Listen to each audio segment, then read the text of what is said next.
Good evening friends. ఈరోజు market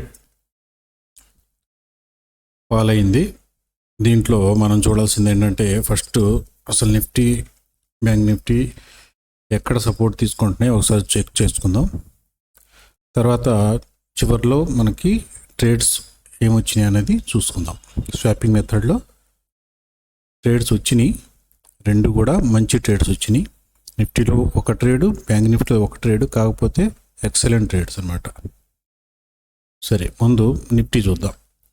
నిఫ్టీలో చూడండి, ఇది వచ్చేసి మనకి ఇప్పుడు దీని క్లోజింగ్ వచ్చేసి 23,559.05. ఇది 23,580 కన్నా కిందనే క్లోజింగ్ ఇచ్చింది. సో దీంట్లో ఇంకా ఫాలో అయ్యే ఛాన్సెస్ ఉన్నాయి. బట్ నేను నిన్న కూడా చెప్పింది ఏంటంటే ఈ క్యాండిల్ చూసినప్పుడు నేను చెప్పింది ఏంటంటే ఒకటే మాట చెప్పాను, ఇక మార్కెట్ పడిపోతుందని చెప్పేసి ఇక్కడ అనుకుంటుంటారు, ఒక గ్రీన్ క్యాండిల్ నిలబడవచ్చు అనుకున్నాం కదా, అలాగే ఇక్కడ కూడా జరగవచ్చు. జరిగినా ఆశ్చర్యపోవాల్సిన అవసరం లేదు. లేకపోతే మనకి నెక్స్ట్ సపోర్ట్ వచ్చేసి ఈ క్యాండిల్లో 23,350 అక్కడ ఒక సపోర్ట్ ఉంది. ఆ సపోర్ట్ తీసుకొని మరలా మార్కెట్ ఒక బౌన్స్ ఇచ్చే అవకాశాలు అయితే ఉన్నాయి. కాకపోతే ఏంటంటే ఇప్పుడు మనం కరెక్ట్గా చూస్తే 23,500 లెవెల్స్ ఉన్నాయి చూసారా, 23,880 అనేది ఒక స్ట్రాంగ్ రెసిస్టెన్స్గా పనిచేస్తుంది. దీన్ని రీటెస్ట్ చేయడానికి బహుశా రేపు ఎల్లుండి ఒక 2-3 రోజుల్లో ఒక గ్రీన్ క్యాండిల్ ఇక్కడ దాకా కూడా రావచ్చు. అది సహజం అండి. ఏదైనా ఒక ఇంపార్టెంట్ లెవెల్ బ్రేక్ అయితే, అప్ సైడ్ బ్రేక్ అయ్యి బ్రేక్అవుట్ ఇచ్చినా, డౌన్ సైడ్ బ్రేక్ డౌన్ ఇచ్చినా, దాన్ని రీటెస్ట్ చేయడానికి మరలా మార్కెట్ పైకి వెళ్ళి రీటెస్ట్ చేసి ఒకవేళ అక్కడ సస్టైన్ అయ్యి పైకి వెళ్తే వెళ్ళిపోవచ్చు కూడా, లేదా సస్టైన్ కాలేకపోతే మరలా బ్యాక్ వచ్చేయచ్చు. ఇట్లాగే అవుతుందా? సో ఇక్కడ మనం చూడాల్సిన మ్యాక్సిమం ఏంటంటే ఇప్పుడు మనకి ఇక్కడ సపోర్ట్స్ ఎక్కడ ఉన్నాయనేది చూసుకొని ప్లాన్ చేసుకుంటే బెస్ట్ అనమాట. సపోర్ట్గా ఈ క్యాండిల్లో ఒకటి పని చేయొచ్చు, తర్వాత ఈ క్యాండిల్లో ఒకటి పని చేయొచ్చు. ఇవన్నీ సపోర్ట్స్ అండి. ఈ క్యాండిల్లో ఒకటి పని చేయొచ్చు. ఇదంతా సపోర్ట్స్తో కూడుకున్నటువంటి ఏరియా. సో మార్కెట్ మ్యాక్సిమం ఈ ఏరియాని కొంచెం రెస్పెక్ట్ ఇచ్చి ఇక్కడే ఎలాగైతే 4-5 క్యాండిల్లు ఆడిందో అలాగే ఈ ఏరియాలో కొంచెం స్టేజ్ చేసే అవకాశాలు అయితే కనబడుతున్నాయి నాకు. ఇది చూడండి, 23,412, 23,400, 23,350 ఈ ఏరియాస్ దగ్గర కొంచెం పైన కింద చేసి బ్రేక్ డౌన్ అవ్వాలంటే బ్రేక్ డౌన్ అవ్వచ్చు, బ్రేక్అవుట్ అవ్వాలంటే బ్రేక్అవుట్ ఇచ్చి మరలా ఈ రెసిస్టెన్స్ని రీటెస్ట్ చేసి కిందకి రావచ్చు. ఇటు నుంచి సస్టైన్ అయ్యి పైకి పడిపోవచ్చు. కాకపోతే ఈ 2 క్యాండిల్స్ని దాటుకుని పైకి పోవడం అనేది కొంచెం కష్టం. సో ఇక్కడి నుంచి మరలా కిందకే వస్తుంది. కిందకి వస్తే మరలా మనకి సపోర్ట్స్ ఎక్కడ ఉన్నాయి, ఈ ఏరియాలో ఉన్నాయి. 23,104, 23,300 అనేది ఒక మేజర్ సపోర్ట్ అండి. 23,200 కూడా చూడండి, ఈ క్యాండిల్లో ఇది కూడా ఒక సపోర్ట్. అంటే వరుసగా ఇక్కడ సపోర్ట్స్ ఉన్నాయి. ఈ సపోర్ట్స్ ఉన్న ఏరియాలో కొంచెం మనం జాగ్రత్తగా ఉండాలి ట్రేడ్ చేసేటప్పుడు. ఓకే, సార్ రెసిస్టెన్స్ వచ్చేసి ఒకటే రెసిస్టెన్స్ డైరెక్ట్ ఇదే 23,900. ఇంకా కిందకి కూడా రావచ్చు మీరు. ఇది 23,850, 880 ఇవన్నీ రెసిస్టెన్స్గా పనిచేస్తాయి. ఓకే, ఇది నిఫ్టీలో. సో రేపు ఎలా ట్రేడ్ చేయాలంటే రేపు ఎలా అయినా ట్రై చేయాల్సిందే, తప్పదు. కాబట్టి మనకి దాన్ని ఒకసారి 15 మినిట్స్ టైంలో చూసుకుందాం. చూడండి, 15 మినిట్స్ టైం ప్రకారం చూస్తే ఒకవేళ రేపు 23,850 దాటి పైన సస్టైన్ అవ్వడం స్టార్ట్ అయితే మనకి 24,000 దాకా ఒక అప్ మూవ్ రావచ్చు. దానిపైకి కూడా వెళ్ళిన 24,080 ఇక్కడ దాకా ఒక అప్ మూవ్ రావచ్చు. ఇక్కడి నుంచి మరలా కిందకే వస్తుంది, ఎందుకంటే ఈ ఏరియాని దాటి పైకి వెళ్ళడం కష్టం అనమాట. సో ఇది ఇంత ఈజీ కాదు రావడం. బట్ ఏం చెప్తాం, ఒకవేళ గ్యాప్ అప్ అయ్యి గ్యాప్ ఓపెన్ అయ్యి ఇక్కడి నుంచి వచ్చేసింది అనుకోండి, వచ్చినా రావచ్చు, మార్కెట్ ఏదైనా చేయొచ్చు. ఎందుకంటే ఈ ఏరియాలో ఎవరైతే ఉన్నారో నిఫ్టీ కాబట్టి, నిఫ్టీలో రేపు ఎక్స్పైరీ కాబట్టి ఇంకా ఇక్కడ హోల్డ్ చేసి ఉంటారు కొంతమంది పుట్స్, వాళ్ళ స్టాప్ లాస్లు తీసుకోవడానికి పైకి వచ్చినా వచ్చేయచ్చు. ఈ ఏరియా దాకా వచ్చేసి ఇక్కడి నుంచి మరలా రెసిస్టెన్స్ తీసుకొని ఈ ఏరియా నుంచి మరలా కిందకి రావచ్చు. ఇలా జరిగే అవకాశాలు కూడా ఉన్నాయి. సో ఒకవేళ సి సైడ్ వెళ్ళాలంటే మ్యాక్స్ టు మ్యాక్స్ దీనిపైన వెళ్తేనే ఇక్కడ కూడా ఎంట్రీ చేసుకోవచ్చు. కాకపోతే చాలా తక్కువ పాయింట్లు, 23,720 పైన ఒకసారి సి సైడ్ వెళ్తే 23,840 850 రాగానే మనం బుక్ చేసుకొని బయటకు వచ్చేయాలి.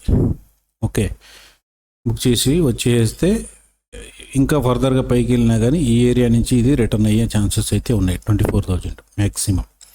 కాకపోతే ఏంటంటే ఇక్కడ ఆల్మోస్ట్ 400 పాయింట్స్ తేడా ఉంది కాబట్టి అంత పైకి కూడా రాకపోవచ్చు అనిపిస్తుంది. వచ్చినా సందేహం లేదు, చెప్పలేం కూడా, ఏదైనా గ్యాప్ అప్ ఓపెన్ అయ్యి పైకి వచ్చేసినా వచ్చేయచ్చు ఈ ఏరియా వరకు. కానీ కష్టం, చాలా కష్టం. దీని కంటిన్యూషనే మ్యాక్సిమం ఇక్కడ సపోర్ట్ తీసుకొని, నాకు తెలిసి ఒక గ్యాప్ అప్ ఓపెన్ అయినా కానీ ఈ ఫాల్ వచ్చి ఇక్కడి నుంచి సపోర్ట్ తీసుకొని ఈ ఏరియా దాకా మరలా వచ్చే అవకాశాలు అయితే కనబడుతున్నాయి. మరలా ఇక్కడికి వచ్చి ఇక్కడి నుంచి మరలా ఫాల్ అయ్యాయి, అలాంటి అవకాశాలు కనబడుతున్నాయి. ఓకే, బ్యాంక్ నిఫ్టీ చూడండి. బ్యాంక్ నిఫ్టీ ఆల్రెడీ ఈ లోని కట్ చేయాల్సిన అవసరం ఉంది అని మొన్న డిస్కస్ చేసుకున్నాం. ఇక్కడ కూడా నేను చెప్పింది ఏంటంటే ఒక గ్రీన్ క్యాండిల్ ఫామ్ అవ్వకూడదా అనుకున్నాం, కానీ గ్రీన్ క్యాండిల్ అయితే ఫామ్ అవ్వలేదు, రెడ్డే ఫామ్ అయింది. ఈ లోన్ కట్ చేయాల్సిన అవసరం అయితే ఉంది అని చెప్పాం, అది కట్ చేసేసింది ఆల్రెడీ. ఇంకా ఈ లోస్ ఉన్నాయి చూడండి, ఈ లోస్ ఉన్నాయి చూసారా, ఈ లోస్ని కట్ చేయడానికి కోసం అన్న చెప్పే వెయిట్ చేయాలి. ఈ లోస్ని కట్ చేసిన తర్వాత అప్పుడు మార్కెట్ మూమెంట్స్ అనేది తెలుస్తాయి. ఈ లోస్ వచ్చేసి సపోర్ట్ కానీ పనిచేస్తాయి, అట్ ద సేమ్ టైం ఇక్కడ రెసిస్టెన్స్ ఉంది ఇదే లో. ఒకవేళ ఈ లైన్ని మనం ఇక్కడ దాకా తీసుకుంటే చూడండి, ఇక్కడ రెసిస్టెన్స్గా పనిచేసింది ఈ లైను, కిందకు వచ్చింది, ఇక్కడ రెసిస్టెన్స్గా పనిచేసింది, కిందకు వచ్చింది, పైకి వెళ్ళిపోయింది, గ్యాప్ అప్ ఓపెన్ అయ్యి పైకి వెళ్ళిపోయింది. ఎలక్షన్ రోజు డౌన్ అయింది, మరలా ఇక్కడ పైకి వచ్చేసి ఇక్కడ బ్రేక్అవుట్ ఇచ్చింది, బ్రేక్అవుట్ ఇచ్చేసి ఇది పైకి వెళ్ళింది. ఓకే, మరలా కిందకు వచ్చి రీటెస్ట్ చేసేటప్పుడు ఇక్కడ సపోర్ట్ తీసుకుంది, మరలా పైకి వెళ్ళింది, తర్వాత మరలా ఇక్కడ దాకా వచ్చింది కానీ మరలా పైకి. సో ఇది ఒక సపోర్ట్లా కూడా పని చేయవచ్చు, 49,660. సో ఎప్పుడైనా రేపు కనుక మార్కెట్ స్టార్ట్ అయిన తర్వాత గ్యాప్ అప్ ఓపెన్ అయ్యి ఒకవేళ మార్కెట్ కిందకి వస్తున్నప్పుడు 49,660 ఏరియాకి రాగానే కొంచెం అప్రమత్తం అయ్యి మనం బుకింగ్స్ చేసుకోవడం బెస్ట్ అనమాట. ఇంకోటి చూస్తే మీరు చూడండి, ఈ క్యాండిల్ హై ఉంది చూసారా, ఇదే మనకి సపోర్ట్లా పనిచేసింది ఈరోజు. అందుకే ఇక్కడి నుంచి ఇది కింద నుంచి ఒక వీక్ ఫామ్ చేసి కొంచెం పైకి వెళ్ళి క్లోజింగ్ ఇచ్చింది. ఓకే, సో ఈ ఏరియాని మాత్రం బాగా గుర్తుపెట్టుకోండి. ఇంకోటి, ఇది మంచి స్ట్రాంగ్ రెసిస్టెన్స్ ఏరియా. ఇంకా 51,000ని దాటి పైకి వెళితేనే ఏదన్నా కొంచెం బుల్లిష్నెస్ వస్తుందన్న ఆలోచన చేయొచ్చు, లేకపోతే అప్పటి వరకు చేయొద్దు. ఈ మధ్యలో క్యాండిల్స్ గ్రీన్ రెడ్ ఫామ్ అవుతుంటాయి, అవి ఇంట్రాడేలో మనం కిందకి వెళ్తే రెడ్, పైకి వెళ్తే గ్రీను అలా ఫామ్ అవుతుంటాయి. అక్కడ మనం ఇంట్రాడేలో 15 minutes టైం ఫ్రేమ్ పెట్టుకుని దాన్ని బట్టి ట్రేడ్ చేసుకోవాలి. ఓకే, డైలీ బేస్లో చూస్తే ఈ బేరిష్నెస్ అనేది కంటిన్యూ అయింది. ఇంకా టోటల్గా బేరిష్నెస్ రావాలంటే ఈ లెవెల్ని కూడా క్రాస్ చేయాలి, 49,650. ఈ ఏరియాని కూడా క్రాస్ చేసి ఇక్కడ మా క్యాండిల్ క్లోజింగ్ ఇస్తేనే మనం కంప్లీట్ బేరిష్నెస్ వచ్చింది అనుకోవచ్చు. ఎలా అయితే నిఫ్టీలో అనుకున్నామో, నిఫ్టీలో ఇప్పుడు ఆల్మోస్ట్ కంప్లీట్ బేరిష్నెస్ వచ్చేసింది. ఓకే, తర్వాత 15 minutesలో ఒకసారి చూసుకుందాం. చూడండి, 15 minutes టైం ఫ్రేమ్లో చూస్తే ఇది ఒక రెసిస్టెన్స్ ఏరియా. ఓకే, తర్వాత సపోర్ట్ వచ్చేసి ఇక్కడే ఉంది, దగ్గరలోనే ఉంది. సో ఇక్కడ ఒకవేళ గ్యాప్ అప్ ఓపెన్ అయినా కానీ ఇక్కడ నుంచి రెసిస్టెన్స్ తీసుకుని కిందకు వచ్చినా రేపు మ్యాక్సిమం మార్కెట్ సైడ్ వేస్ ఉండే ఛాన్సెస్ కనబడుతున్నాయి. రేపు చూద్దాం ఏమవుతుందో. ఎలా అయినా కానీ దీనిపైకి వెళ్తేనే మనం సిఈ సైడ్ వెళ్ళొచ్చు, దీని కిందకి వెళ్తే పిఈ సైడ్ వెళ్ళొచ్చు.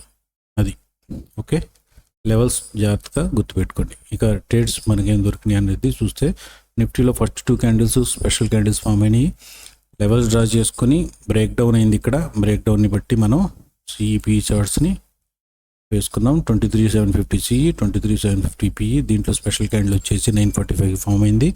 ఫామ్ అయిన తర్వాత మనకి 10:10కి ఒక ట్రేడ్ యాక్టివేట్ అయింది. కాకపోతే చాలా కష్టపెట్టింది, చాలాసేపు కష్టపెట్టింది. ఇప్పుడు 10:10 నుంచి దాదాపుగా మనకి 12:40 ఈవెన్ 45 12:50 వరకు కష్టపెట్టి అక్కడి నుంచి కూడా కొంచెం పైకి వెళ్ళి మరలా కిందకు వచ్చి పైకి వెళ్ళి కిందకు వచ్చేసి మరలా కింద డ్రాప్ అయిపోయింది అనుకున్నాము. ఇక్కడి నుంచి మాత్రం మంచి మూమెంట్ ఇచ్చింది. సో బయింగ్ ప్రైస్ వచ్చి 129, అక్కడి నుంచి హై వచ్చేసి 254 దాకా వచ్చింది నిఫ్టీలో. బ్యాంక్ నిఫ్టీ చూద్దాం. బ్యాంక్ నిఫ్టీలో వచ్చేసి మనకి first two second candle, third candle 920, 925 వచ్చేసి స్పెషల్ క్యాండిల్స్ ఫామ్ అని లెవెల్స్ డ్రా చేసుకున్నాం. ఇది బ్రేక్ డౌన్ ఏరియా, ఇక్కడే బ్రేక్ డౌన్ అయిపోయింది 935కే. దాన్ని బట్టి మనం 51,200 సిఈ, 51,200 పిఈ చార్ట్స్ లేఅవుట్ చేసుకున్నాం. దీంట్లో వచ్చేసి మనకి సేమ్ 935 క్యాండిలే స్పెషల్ క్యాండిల్ కూడా ఫామ్ అయింది. దాని తర్వాత వచ్చేసి మనకి కరెక్ట్గా 945కి ఇక్కడ ట్రేడ్ యాక్టివేట్ అయింది 945కే. అక్కడి నుంచి కొంచెం రిట్రేస్ అయింది. తర్వాత బూమ్ 224.70 అంటే 225 దగ్గర బయింగ్ ప్రైజు, 51,200 పిఈ, 225 దగ్గర బయింగ్ ప్రైజు. అది హైయెస్ట్ వచ్చేసి 1278 దాకా వెళ్ళింది. 3 గంటల వరకు ఎవరైనా హోల్డ్ చేసి ఉంటే ఆ ట్రేడు ఎక్సలెంట్ ట్రేడ్ అనమాట. దాదాపుగా 5 టైమ్స్ మనీ 5 టైమ్స్ అయింది. ఓకే, సో ఇలాంటి డెఫినెట్ ట్రేడ్స్, మంచి మంచి ట్రేడ్స్ మనకి స్వాపింగ్ మెథడ్లో దొరుకుతాయి అనమాట. ఓకే, ఇది ఫ్రెండ్స్. రేపు చూసి ట్రేడ్ చేసేటప్పుడు, రేపు నిఫ్టీ ఎక్స్పైరీ ఉంది కాబట్టి కొంచెం జాగ్రత్తగా ట్రేడ్ చేసుకోండి. Okay, thank you very much.